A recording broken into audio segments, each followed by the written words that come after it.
ड्रेकस du Plessis UFC middleweight champion एक ऐसा fighter जो अपने ऑकवर्ड लेकिन इफेक्टिव स्ट्राइकिंग से जाना जाता है। और दूसरी तरफ खमजात बोर्ड चिमायो एक ऐसा नाम जो कि केज में आता है अपोनेंट को खत्म करने के लिए। रेसलिंग का बीस्ट और ग्राउंड कंट्रोल का मास्टर और एग्रेशन का किंग, दोनों ही फाइटर एक डिफरेंट स्टाइल के साथ आने वाले हैं और फाइट देखने का मजा दुगना हो जाएगा। ये फाइट सिर्फ दो फाइटर के बीच नहीं है, दो स्टाइल के बीच भी है।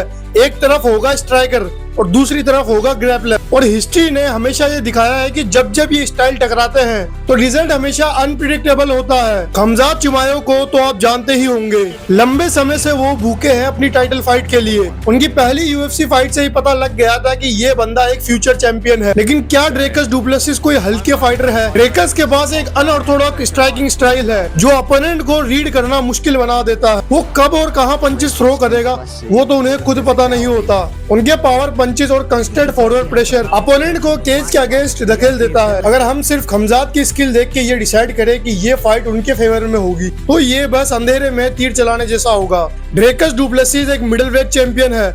कई बड़े फाइटर्स को हरा के वो इस मुकाम तक पहुंचे हैं। उनका सिर्फ एक पंच काफी है किसी भी बड़े फाइटर को नॉकआउट करने के लिए। बोर्ड्स का गेम प्लान सभी को पता है, फाइट स्टार्ट होते ही टेक डाउन लेना। और ड्रेकस को भी ये बात समझनी होगी। अगर ड्रेकस डुप्लेसिस इस ईगो में रहे कि खमजात उन्हें टेक डाउन नहीं कर सकते तो अपनी आधी लड़ाई तो वो पहले ही हार चुके हैं, क्योंकि टेक डाउन तो वो होंगे ही। ड्रेकस की रेसलिंग इतनी अच्छी नहीं है कि वो बोर्ड्स के टेक डाउन को डिफेंड कर सके। ड्रेकस को यहाँ एक नए गेम प्लान के साथ आना होगा। सिर्फ उनके लहराते हुए पंचेस खमजात के लिए काफी नहीं होंगे। उन्हें इस बात को एक्सेप्ट करना पड़ेगा कि खमजात पहले राउंड में अपनी पूरी एनर्जी के साथ एक फिनिश निकालने की कोशिश करेंगे जैसे वो अब तक करते आए हैं। और ड्रेकस डुप्लेसिस इस बात को समझकर अपने आप को डिफेंड कर लेता है पहले राउंड में, तो ये फाइट उनके कंट्रोल में आ सकती है। खमजात एक स्प्रिंटर की तरह है, वो अपने ओपोनेंट को ज्यादा मौका नहीं देते। जब फाइट 3 राउंड तक चली जाती है तो खमजात के लिए सेम इंटेंसिटी के साथ फाइट करना मुश्किल हो जाता है। उनके मूवमेंट स्लो होने लगते हैं। लेकिन अब खमजात एक नई टीम के साथ ट्रेनिंग कर रहे हैं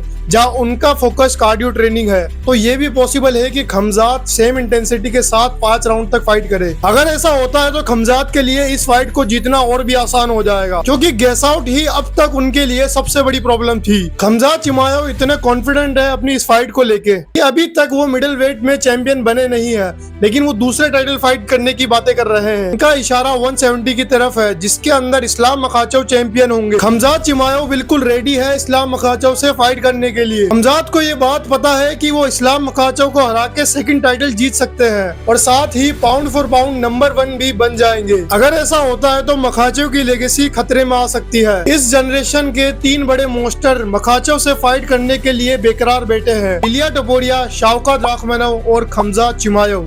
मखाचव ने अब तक खमजात की बात का जवाब नहीं दिया है। चांस कम है, लेकिन मखाचव अगर इन तीनों फाइटर के अगेंस्ट जीत जाते हैं तो Makhachev greatest fighter of all time बन चुके होंगे और इस बात से सभी फाइटर को एग्री करना होगा। दोस्तों, अगर मखाचव वर्सेस खमजात फाइट होती है तो ज्यादातर चांस खमजात के ही होंगे, क्योंकि उनके पास एक साइज एडवांटेज होगा। खमजात चिमायो मिडिल वेट में भी बड़े दिखाई देते हैं, तो वेल्टरवेट में मखाचव के सामने तो वो बीस्ट लगने वाले हैं। जॉन जोन्स ने भी इस बात को लेके कहा है कि खमजात एक डेंजरस फाइटर है, यहाँ तक कि हेवीवेट फाइटर्स भी उनसे डरते हैं। और ये बात जॉन जोन्स ने कही है, जो कि यूएफसी का मोस्ट डेंजरस फाइटर है। ड्रेकस डुप्लेसिस जिनके सामने प्रेस कॉन्फ्रेंस में कोई बोल नहीं पाता। खमजात चिमायो के फैंस ने उन्हें बोलने का मौका ही नहीं दिया। ड्रेकस जब जब बोलने का ट्राई करते तो खमजात के फैंस उन्हें ट्रोल कर रहे थे और खमजात ने भी उनसे कहा कि इसके बाद अफ्रीकन के पास कभी बेल्ट नहीं आएगी, और ड्रेकस भी चुपचाप बस सुन रहे थे। दोस्तों, इस प्रेस कॉन्फ्रेंस ने ही आग लगा दी है, तो जो फाइट में होने वाला है उसे बिल्कुल भी मिस मत करना। ये इवेंट 17 अगस्त को सुबह 7:30 बजे होगा,